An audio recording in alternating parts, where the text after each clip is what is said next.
Vou falar então, queridos, 2 vezes sobre esse mesmo tema, né? Palavra e testemunho, um teste de fidelidade das cartas de Apocalipse. Nós vamos começar lendo o texto bíblico, quero que você abra a palavra de Deus. Obviamente, você sabe, as 7 cartas para as 7 igrejas estão nos capítulos 2 e 3. Mas nós, antes de podermos meditar nesses 2 capítulos, nós temos que dar uma olhadinha nos versos 1 e 2. Vamos começar lendo os versículos 1 e 2. Para entendermos de fato qual é o conteúdo do Apocalipse.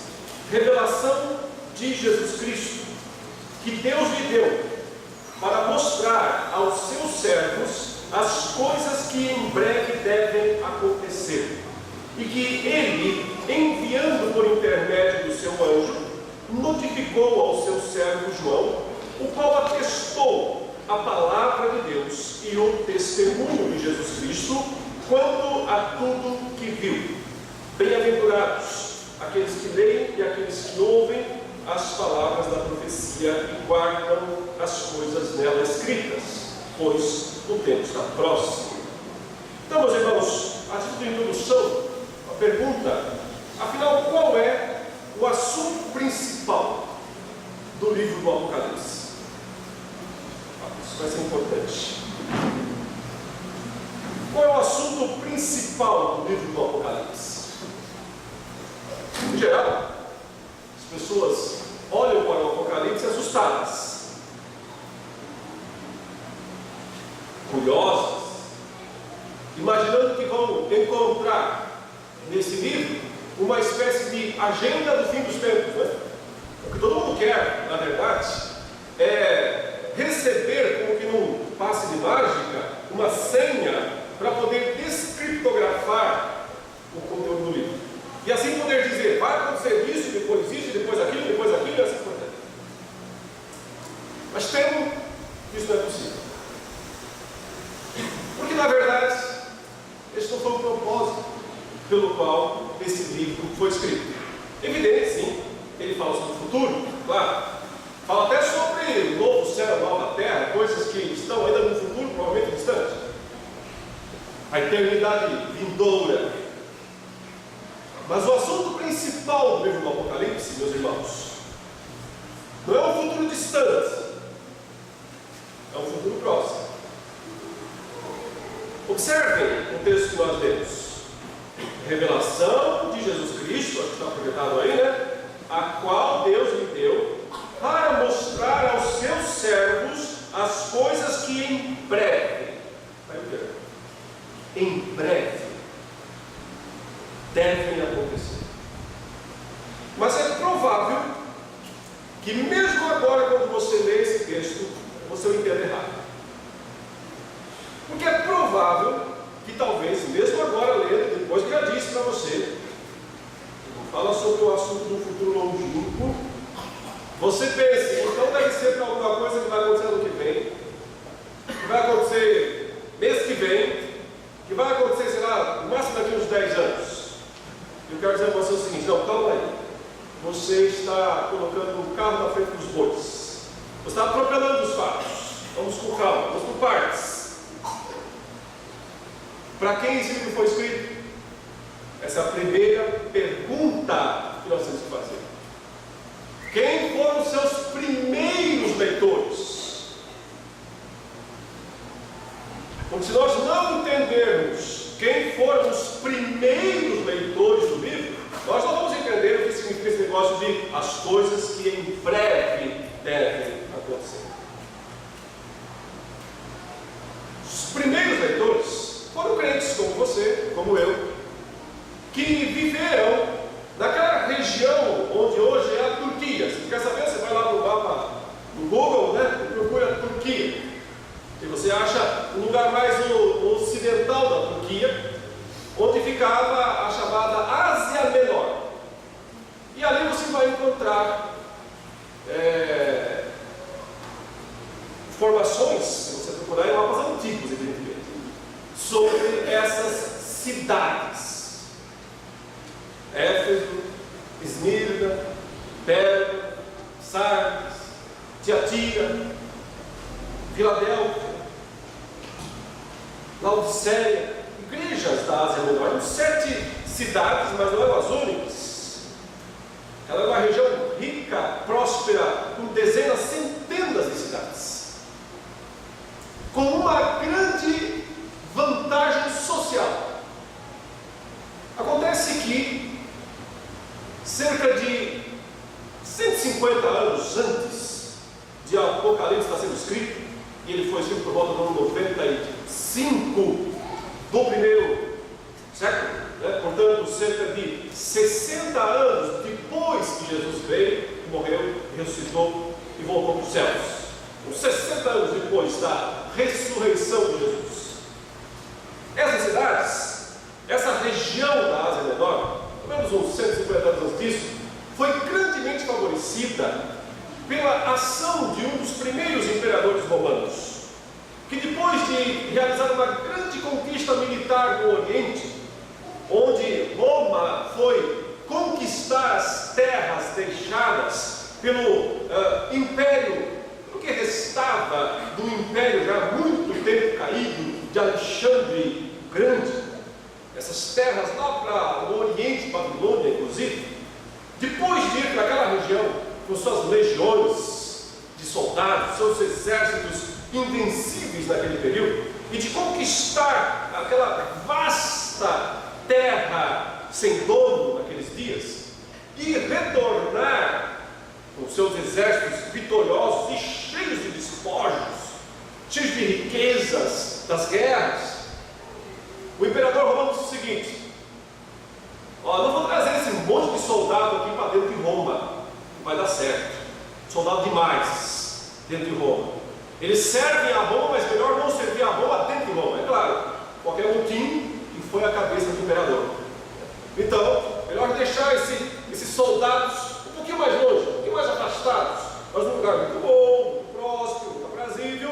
Ou seja, ele doou essa região da Ásia Menor para que esses militares de altas patentes do passado pudessem se estabelecer ali. E isso deu margem, deu espaço para que naquela região florescessem cidades ricas.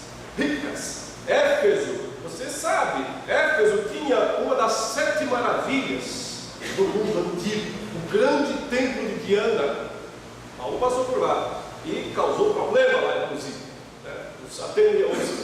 Os efésios queriam linchá-lo em praça pública, porque ele pregava contra as estátuas dos deuses, e aí já viu, não vende mais souvenir, né? Então, queriam linchá-lo. Enfim, essa é uma data histórica do passado, mas o fato é que nessa região, ela se tornou, essa região, uma espécie de coração do cristianismo por volta do final do primeiro século. Você sabe, Jerusalém não existia mais. 70 foi destruído. No ano 70, Jerusalém foi tomada, foi saqueada, foi devastada. O templo de Jerusalém foi destruído. Os judeus tiveram que fugir da Judéia. Portanto, o coração do cristianismo estava mudando de direção. Ele foi para o norte. Primeiro foi para a Síria, né? Antioquia da Síria. Depois foi subindo com a própria migração do apóstolo Paulo para a Ásia Menor, especialmente a Ásia Menor. Nessa cidade, ou nessas cidades, surgiram igrejas fortes, igrejas numerosas, compostas de gente muito séria, muito dedicada, de gente que levava o cristianismo a sério. Mas, como você sabe, nem sempre a segunda geração de cristãos assim são tão sérios, são tão dedicados. Os pais foram valentes, morreram nas arenas, foram devorados por leões nos anfiteatros romanos, foram colocados em tochas, feitos tochas, né, para iluminar jardins. Os pais, mas os filhos, peraí, morrer não é tão bom, né? Ser linchado não é tão bom. Será que não tem outro jeito de nós continuarmos sendo cristãos, mas sem necessariamente pagar o preço do martírio, o preço do sofrimento? E acontece que, por volta do final do primeiro século, boa parte dos crentes dessas igrejas, dessa região, estava mais preocupada, boa parte estava mais preocupada em conviver bem com a sociedade e continuar desfrutando do progresso conquistado, do que falar e mostrar Jesus às pessoas. E é para essas pessoas que João escreve o Apocalipse. Foi por causa dessas pessoas que Jesus apareceu lá em Patmos, no dia do Senhor, e falou com João: vou te dar uma visão, João. Eu vou te mostrar coisas extraordinárias. Pega um livro, pega uma pena e escreva tudo que você vê. E então, manda em livro para essas igrejas. Para quê? Para mostrar as coisas que em breve devem. Olha essa palavrinha aqui. Essa palavrinha é chave. As coisas, porque a gente fica só no em breve e fica imaginando o futuro, mas a palavra-chave aqui desse versículo é devem. As coisas que em breve precisam acontecer. É coisas que são necessárias que aconteçam. E que coisas eram essas? Afinal, o que é que o Senhor estava querendo transmitir? Isso aqui não é um exercício de futurologia, não é isso o ponto? Apocalipse não é um exercício de futurologia. As coisas que em breve devem acontecer não é uma agenda, ele está dando uma agenda do futuro, não é isso. Ele está alertando aquela igreja que coisas têm que acontecer, precisam acontecer. E rápido, e já, e agora. E é para já isso que ele está falando. E basicamente o que ele está dizendo é: o que tem que acontecer logo, breve, sem demora, o que tem que acontecer é vocês, meu povo, voltarem a ser testemunhas. Vocês, meu povo, voltarem a ser testemunhas de Jesus Cristo. É isso que o texto está falando.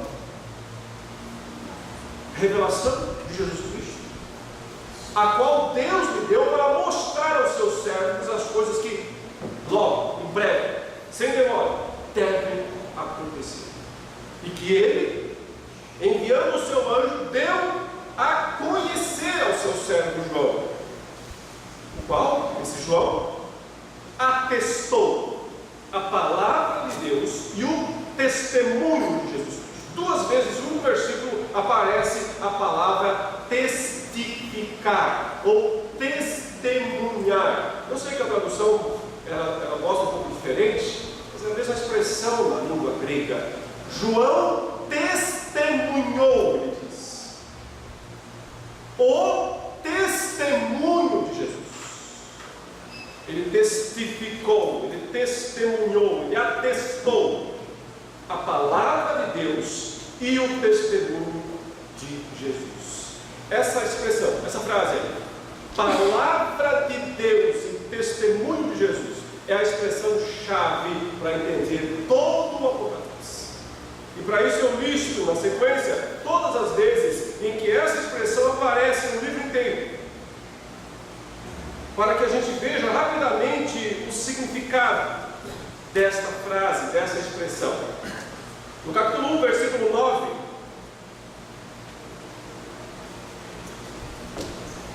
João diz assim: eu, João, irmão e companheiro de vocês, na tribulação, no reino e na perseverança em Jesus, estava na ilha chamada Patmos, por causa, por causa da palavra de Deus e do testemunho de Jesus. Ou seja, sua condenação a ser um prisioneiro em Patmos. Por que é que ele se tornou um prisioneiro em Patmos? por causa da palavra de Deus e do testemunho de Jesus Cristo. Você continua lendo, você chega no capítulo 6, versículo 9, e você vê que lá aparece no céu, debaixo do altar, um grupo de almas de mortos, pessoas que foram mortas na terra. O texto nos descreve assim: vi debaixo do altar as almas daqueles que tinham sido mortos. Por quê? O motivo outra vez: por causa da palavra de Deus e por causa do testemunho que deram. O testemunho de Jesus, o testemunho que deram. Por isso elas morreram. Assim, por isso João foi preso. Por que João foi preso? Por causa que ele testificou, testemunhou a palavra de Deus em Jesus Cristo. Palavra de Deus e testemunho. No capítulo 12, versículo 17, você vê quando o dragão é expulso do céu e vai então perseguir pessoas na terra. O texto diz que pessoas ele vai perseguir. Não é qualquer pessoa. Quais pessoas? O dragão ficou irado, no verso 17. Ficou irado com a mulher e foi travar guerra com o restante da descendência dela. Ou seja, os que guardam os mandamentos de Deus. Você vê que ele muda a expressão considerada mesmo, palavra de Deus, mandamentos de Deus.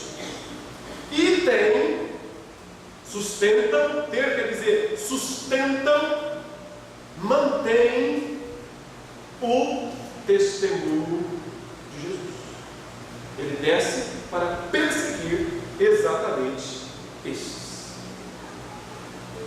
No capítulo 14, verso 12, depois de todo o horror da perseguição das duas bestas, a besta do mar, a besta da terra, o capítulo 14 narra de forma antecipatória a vitória do povo de Deus. E vai dizer como funciona. Significa continuar mantendo a palavra de Deus e o testemunho de Jesus aconteça o que acontecer. Por isso o verso diz assim: aqui está a perseverança dos santos, os que guardam os mandamentos de Deus e a fé em Jesus. Muda um termo para esclarecer um pouco mais o significado, palavra, mandamento. Ele falou agora há pouco um testemunho, agora fala fé. Eu acho, inclusive eu acredito que a melhor tradução seria fidelidade. Na língua grega não tem duas palavras, como nós temos em português: fé, fidelidade. Só tem uma palavra que serve para as duas. Então, em cada situação, em cada contexto, é o tradutor que tem que decidir se ele vai traduzir aquilo como fé ou se ele vai traduzir aquilo como fidelidade. Em geral, a gente traduz fé quando o que vem em seguida é o objeto, a fé, né? Então, fé em alguma coisa, fé em Deus, fé em Cristo. Mas, quando o que vem em seguida é a expressão da língua grega da ideia de posse, propriedade, que fala é um genitivo, nesse caso fica melhor fidelidade. E aqui é esse caso. Porque na verdade ele está falando mesmo de fidelidade. Manter o testemunho de Jesus é ser fiel a Jesus, debaixo de toda a perseguição que vier, debaixo de sofrendo todas as perdas que sofreu. É manter o testemunho de Jesus diante do mundo. Lá no capítulo 20, verso 4, reaparecem as almas no céu e outra vez lembrar qual foi a razão da sua morte. Vi ainda as almas dos que foram decapitados por terem dado o testemunho de Jesus e proclamado a palavra de Deus. Eu deixei para o final um texto que está na metade do livro. E E esse testamentado livro, ele abrevia tudo, e aqui está o título da minha mensagem. O versículo 11 do capítulo 13 diz: eles o venceram. Eles quem? Os crentes, os fiéis. Venceram quem? Satanás, o dragão. Eles o venceram por causa do sangue do Cordeiro e por causa da palavra do testemunho que deram. E mesmo diante da morte, não amaram a própria vida. Palavra do testemunho. Ele abrevia essa frase longa, ele está usando palavra de Deus, testemunho de Jesus, e coloca numa coisa só: palavra do testemunho. O que significa, basicamente? O texto explica na sequência: mesmo em face da morte, não amar a própria vida. Isso é palavra do testemunho. Significa confessar Jesus Cristo diante dos homens, diante da morte, sem temer a morte, sem retroceder desse testemunho, dessa confissão, por perdas materiais, físicas ou a própria vida. Voltemos agora à situação das igrejas lá na Ásia Menor. O que eram as 7 igrejas então? Com Éfeso no centro, a capital, a grande cidade da região, as demais igrejas formavam uma estrutura quase que oval em torno dessa metrópole. Acredita-se que Éfeso tinha 250 mil habitantes. Isso no primeiro século, não é agora. Hoje já é uma cidade grande, com 250 mil habitantes. Imagine isto lá naqueles dias. Isso era uma metrópole, era uma cidade gigantesca, aos padrões da época, evidentemente. Em Éfeso e nas outras cidades ao redor, existiam igrejas reais, cheias de lutas, vitórias. São comunidades que podem ser identificadas com as igrejas locais que existem hoje. Mas uma coisa é uma coisa, outra coisa é outra coisa. Você pode pegar essas igrejas e dizer: olha, essa igreja aqui é a igreja de Éfeso, olha, aquela igreja ali é a igreja de Tiatira. Nem mesmo pegar e dizer: olha, um período da história é a igreja de Éfeso, outro período da história é a igreja de Tiatira. Por que não se pode fazer isso? Porque todas elas têm coisas que podem ser achadas em cada uma das igrejas locais que existem hoje. Atitudes boas, atitudes ruins, fidelidade, infidelidade, tudo isso, infelizmente, pode ser encontrado em qualquer lugar, em qualquer época. Veja bem, existe uma igreja única, chama a igreja invisível, a igreja de Cristo, a igreja pura. Ela é um conceito, ela é o corpo de Cristo. Não tem placa, não tem sede, não tem líderes. Ela é simplesmente a igreja de Cristo, é o cabeça. E cada membro dessa igreja é um membro desse corpo. Essa igreja é perfeita. Mas ela se expressa, se manifesta em comunidades locais. E algumas dessas comunidades locais são mais puras do que outras. Algumas estão em situação bem mais complicada do que outras. E no caso aqui especificamente daquelas 7 igrejas, todas elas enfrentavam 2 ou 3 riscos iminentes e reagiam de forma diferente a eles.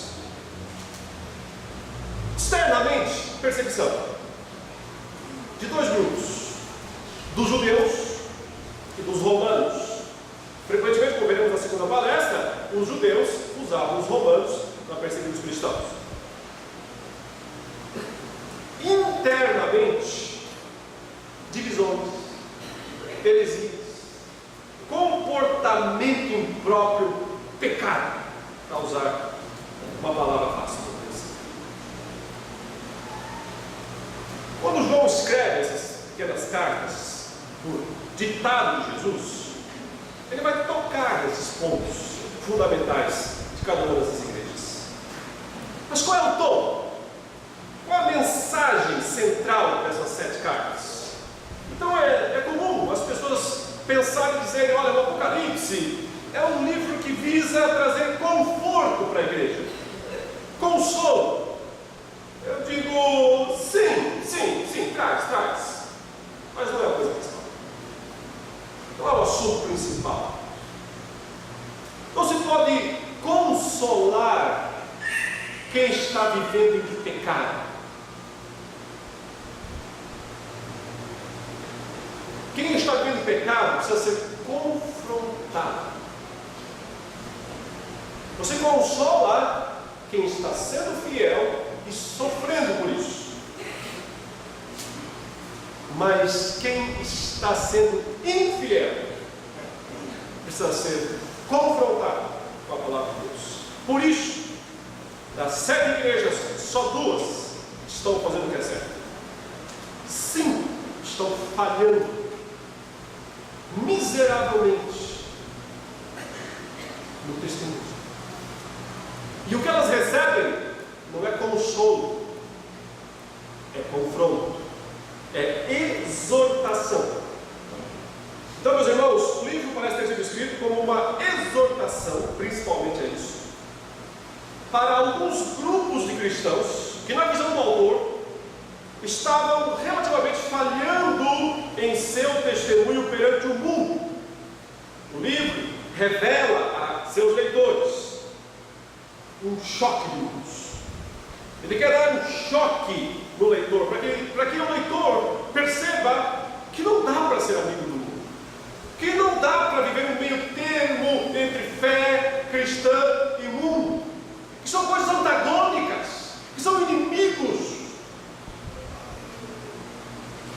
e que o cristão é uma testemunha de Cristo perante esse mundo, e que ao fazer isso, invariavelmente, ele vai atrair a ira do mundo contra ele. Ele está disposto a fazer isso, porque ele vê o exemplo de Cristo. Foi o que Cristo fez. Aliás, Cristo disse para os seus discípulos: vocês estão achando que são mais importantes do que eu? Pode o discípulo ser maior que o mestre que ele perguntou? Vocês estão achando que vocês são mais importantes do que eu, maior do que eu? Desde quando o discípulo é maior do que o mestre? Como é que o mundo me tratou? Jesus perguntou. Com decorações, placas, honra ao mérito. Foi assim que o mundo tratou Jesus. O tratou com pedras, com cruzes paradas, com espinhos, com açoites, com escárnios, com gozações. Foi assim que o mundo tratou Jesus. Ele disse: se o mundo me tratou assim, vocês esperam que vai tratar vocês com pão de ló? Um suquinho de laranja? Estando fora. O discípulo não é maior do que o Senhor. Então, o Apocalipse traz esse choque de visões. Ele mostra o choque ideológico entre o mundo de César e o reino de Deus, e que ninguém pode servir a dois senhores. Rapidamente, um resumo das 7 igrejas. Os cristãos daquelas 7 cidades imperiais aparentemente não vinham, como já disse, das classes mais baixas da população. Sempre havia uma mescla. Muitos cristãos eram ex-escravos, portanto, sim, da parte mais inferior do nível social, econômico romano. Mas muitos dos cristãos eram comerciantes ricos e bem-sucedidos, É só ver o que ele fala na igreja de Laodiceia. Ricos, ricos mesmo. No tempo do Apocalipse, parentes do imperador eram crentes. Sim, parentes de Domiciano se converteram. Para você ver o alcance que o Evangelho tinha em termos de alcançar, atravessar todas as esferas, né? Todas as classes da sociedade. Uma vez que ali, das 7 cidades imperiais, na Ásia Menor, existia uma rica rede de comércio.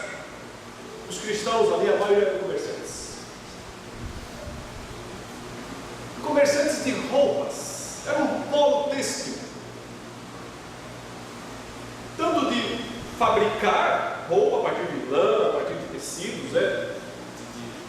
De espécies de tecidos, como principalmente pintar roupas, tinturaria. 30 anos antes do Apocalipse, 30, pouco mais, uns 40 anos antes, o apóstolo Paulo chegou a uma cidade chamada Filipos, não era Ásia Menor ainda. Filipos é outro lugar, Macedônia, já tinha passado pela Ásia Menor. E lá em Filipos, ele, na primeira cidade da Europa, né, aí já é um projeto europeu, o apóstolo Paulo foi a um lugar de oração. E lá ele encontrou uma senhora, uma mulher. Qual é o nome dela? Lídia. O que Lídia fazia? Qual era a profissão? Vendedora de púrpura. O que é púrpura? Tinta de roupa. Mas de onde ela era? Qual era a cidade de origem dela? Tiatira. Olha a Bíblia. Atos 16. Lídia, vendedora de púrpura de Tiatira, uma das 7 cidades aqui da Ásia Menor. Isso mostra que quase 4 décadas antes o comércio já era muito rico, o comércio das cidades da Ásia. O que era Lídia? Lídia era uma vendedora avançada, ela estava fora da Ásia Menor, lá na Macedônia. Ela era uma representante comercial de uma organização que produzia roupa e tintura de roupa em Tiatira. Os dados históricos e arqueológicos mostram que essa região tinha realmente uma organização econômica bastante avançada. Ela era basicamente organizada, as cidades se organizavam e formavam associações comerciais. Você sabe, se você é um comerciante, um único comerciante, você vai ter dificuldade de competir, principalmente quando você compete com China. Né? Por quê? Porque para poder negociar bem o produto, você precisa comprá-lo mais barato e vendê-lo mais barato, senão você não consegue competir com os caras de fora. Mas sozinho você não tem poder de barganha, você não consegue fazer isso. E agora, se você se reúne aí, olha, 20 pequenas empresas se unem, nós vamos trabalhar juntos, vamos comprar os produtos juntos e vamos vender juntos. Compra em quantidade muito maior, vende em muito maior. Acontece que a galera lá das 7 cidades imperiais, eles eram mestres nisso. Eles tinham o mais organizado sistema de juntas e guildas comerciais do império. Eles eram os tubarões, velho. Eles eram a China na época. Porque ninguém competia com eles.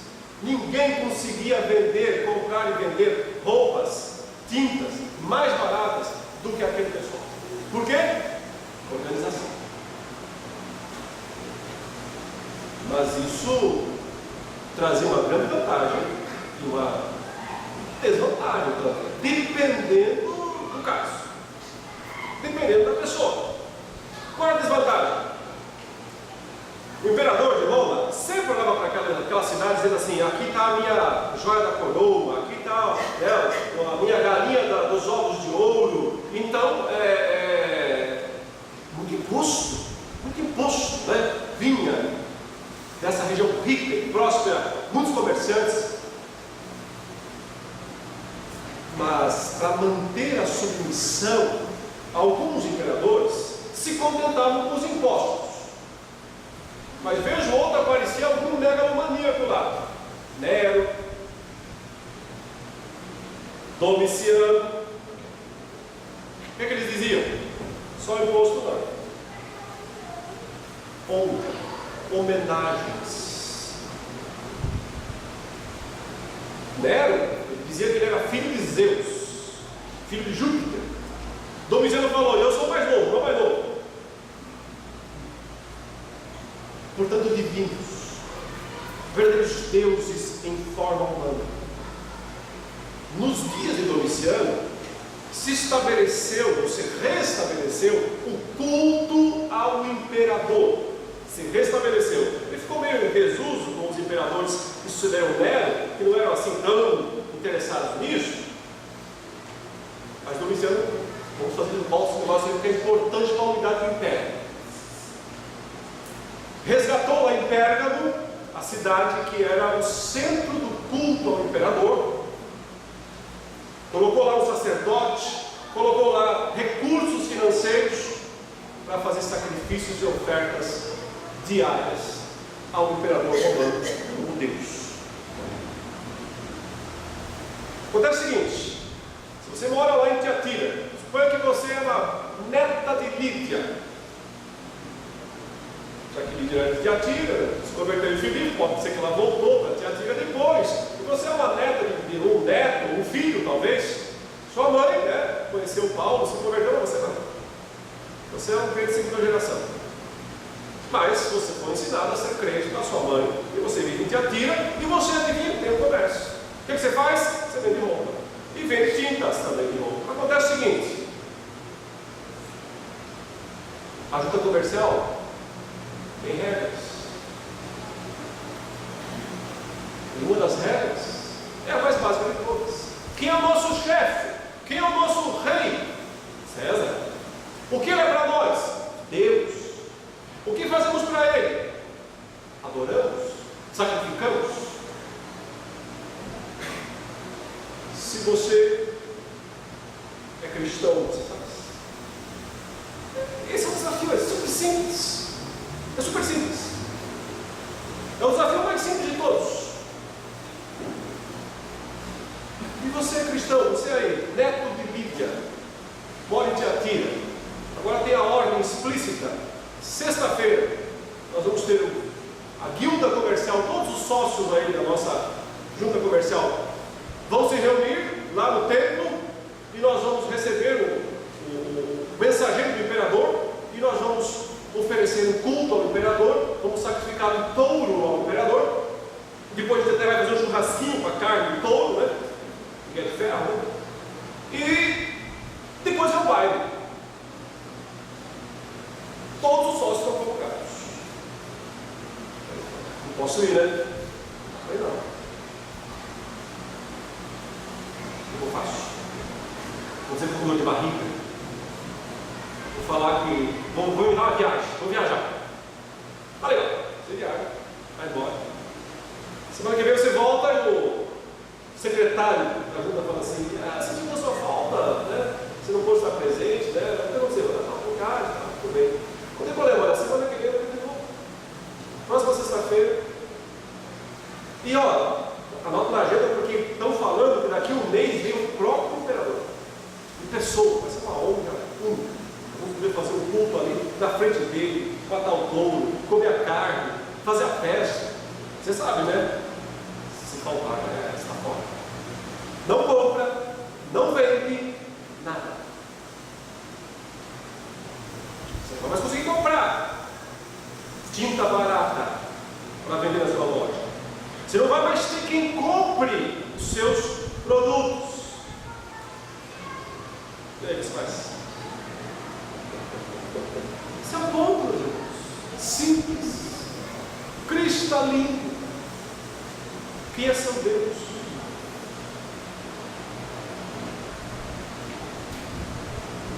Aí, muitos cristãos faziam o quê? Eles diziam: não tem outro Deus a não ser Jesus. E eu não vou para essa reunião. O que acontecia? Então está fora. Vai vender suas roupinhas aí sozinho. Vai tentar vender suas roupinhas. Você vai comprar de quem agora? Tecido vai vir de onde? Ah, vou dar um jeito, me vira. Se vira. E daqui a pouco não tem mais loja, não tem mais trabalho e está passando fome. Isso acontecia. Era uma escolha. Paralelamente, porque você poderia pensar que a única implicação seria essa. Paralelamente aconteceu outra coisa. Como o cristianismo incomodava muito, principalmente o judaísmo nesse período, o judaísmo desse período estava plantado em todas essas igrejas, todas as cidades. No começo, Paulo e os apóstolos pregavam para os judeus. Alguns se convertiam, outros não, a maioria não. E eles iam para os gentios. Daqui a pouco a comunidade de gentil era muito maior que a de judeu naquela cidade. Ou seja, a igreja cristã ficava muito maior que a sinagoga. É claro que muitos judeus começavam a olhar assim: isso não está certo. Isso não está certo. Principalmente porque havia uma espécie de salvo-conduto no Império Romano naqueles dias para os judeus. Isso é uma questão histórica. Por causa da dispersão, Babilônia, Nabucodonosor, aquela coisa toda, os judeus dispersos no mundo inteiro e tal. Nem todos voltaram para Jerusalém nos tempos de Esdras, Neemias, para reconstruir o templo, não é verdade? Ficaram espalhados pelas cidades do Império que foi babilônico, passou a ser greco-macedônio, depois se degenerou nos 4 generais de Alexandre, os Ptolomeus, os Seleucidas, ficaram divididos, e finalmente o Império Romano abocanha tudo, e os judeus estão lá, espalhados em todas as cidades grandes do Império Romano, até pequenas eles já estavam, com sinagogas. Qual é a questão? Roma teve que tomar uma atitude porque havia uma proibição em Roma para que ninguém cultuasse seus deuses fora da sua terra. Roma é o seguinte, ela não ligava para politeísmo. Ah, quer saber? Sempre cabe mais um Deus para Roma. Sempre cabe mais um Deus. Não tem problema. Ah, vocês têm um Deus aí, qual é o Deus de vocês? Ah, é o sei lá o quê. Não tem problema, sempre cabe mais um Deus. Vocês podem adorar esse Deus de vocês aí, mas aí na terra de vocês. Não vem aqui adorar em Roma. Aqui em Roma são esses, os deuses romanos. Que nem eram romanos, eram gregos, né? Mas Roma se apropriou dos deuses gregos, colocou nomes romanos e ficou com o panteão de deuses greco-romanos.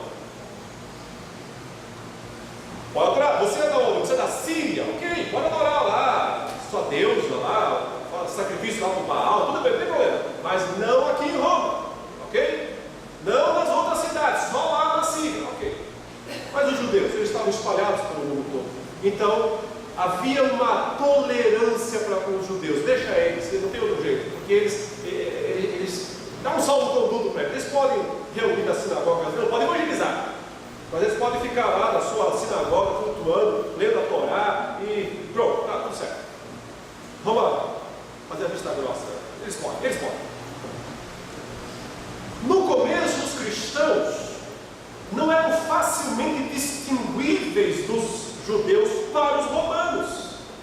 Os romanos falavam assim: esses caras têm um monte de seita, né? Fariseu, saduceu, essênio, zelota. Eles têm seita que não acaba mais do meio deles.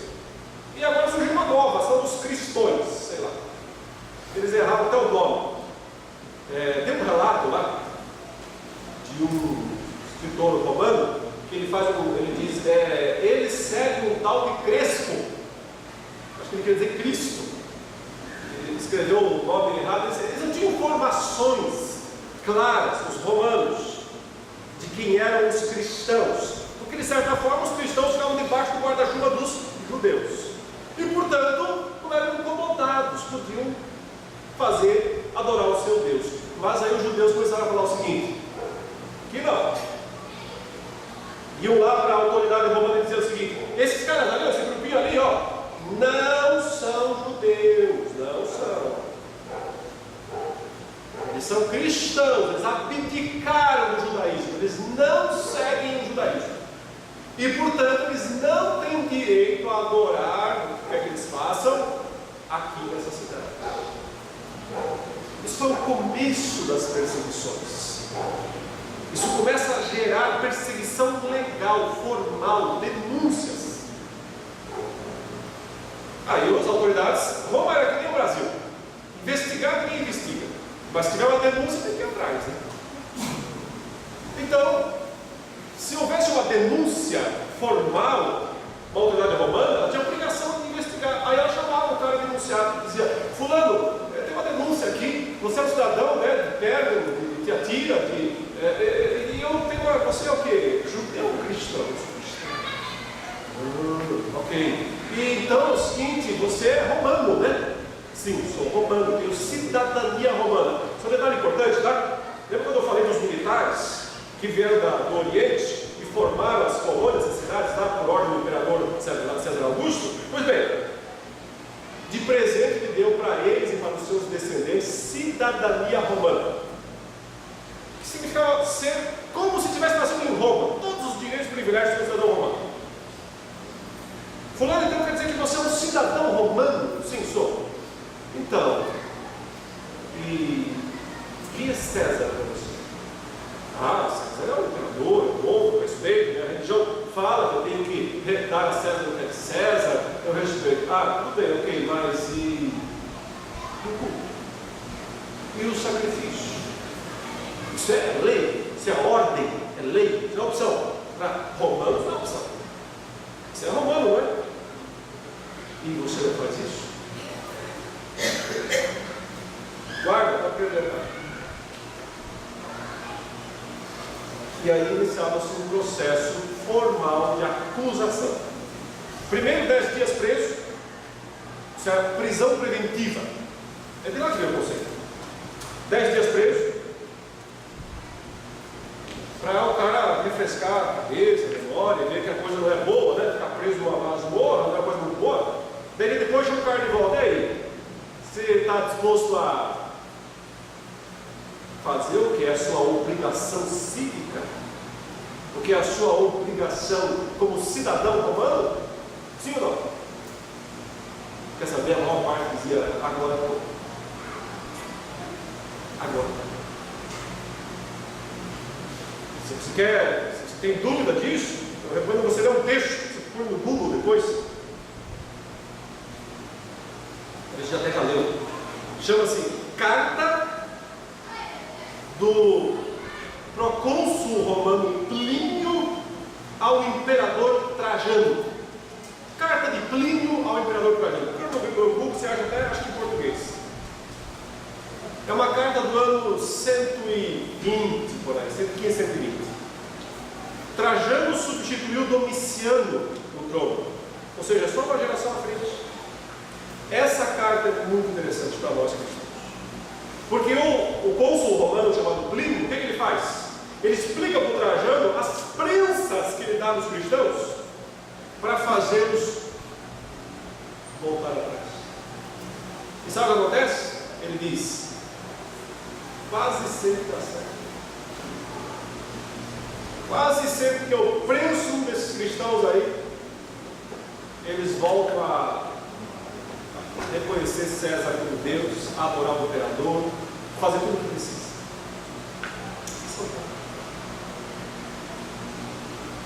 Não é de hoje, não é de hoje, que ser cristão para muitos é questão de foro íntimo. Ser cristão para muitos é foro íntimo. Ou seja, é só o que eu sinto no coração. O importante é que eu tenha os meus bons sentimentos. Na hora dos testes, quem cristão é? Na hora de perder negócio, o ser fiel a Deus, perde de jeito nenhum. Na hora de pagar o preço de não dar a propina para o agente público,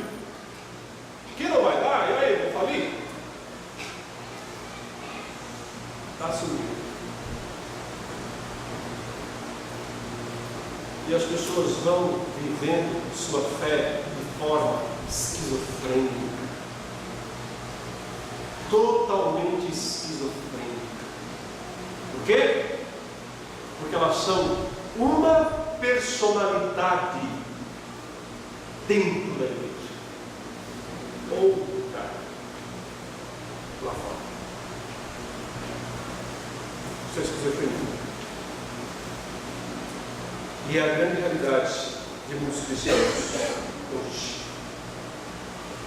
Naqueles dias, meus irmãos, o culto ao imperador permeava todas as classes das vilas das grandes cidades, de modo que era impossível uma pessoa aspirar por uma condição social e econômica melhor sem participar de algum grau da adoração ao imperador. Cidadãos de classes alta e baixa eram obrigados a oferecer sacrifícios ao imperador em várias ocasiões. E nas grandes cidades como Éfeso, então, esse fato. Nesses lugares, relatos arqueológicos mostram que fundos públicos eram distribuídos. Ah, mas eu não tenho dinheiro para sacrificar, um touro é muito caro. Roma te dá o dinheiro. Você vai comprar, você vai ganhar o dinheiro para comprar. Mas você não tem como não fazer isso.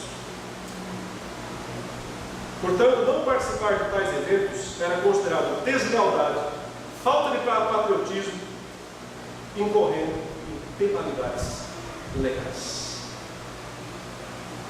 Agora nós estamos preparados para entender o que as 7 cartas falam, mas falaremos na minha segunda palestra. Que Deus abençoe.